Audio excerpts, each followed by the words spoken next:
আমি পঢ়াম আলিফৰ মখৰাজ। তোমালোকে শুনিবা দেই। আলিফৰ মখৰাজ। अलिफ का मखरज। अलिफ मुंह के खाली हिस्सा से अदा होते हैं। অসমীয়াত কবা আলিফ মুখৰ খালি অংশৰ পৰা উচ্চাৰণ হয়। আব্দুল কাদেৰ কোৱা। अलिफ के मुखरज। अलिफ का मखरज। अलिफ का मुखरज। अलिफ मुख के खाली हिस्से से आधा होता है।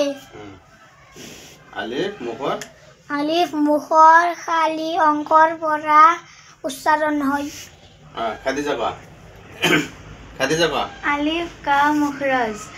अलिफ मुंह के खाली हिस्सा से आधा होता है।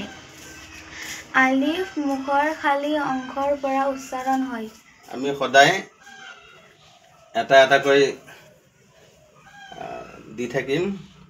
আপোনালোকে সকলোৱে তজবিদ সহ কোৰআন শৰীফ নিজৰ ল'ৰা ছোৱালীক পঢ়াৰ কাৰণে চেষ্টা কৰিব ইনশাআল্লাহ।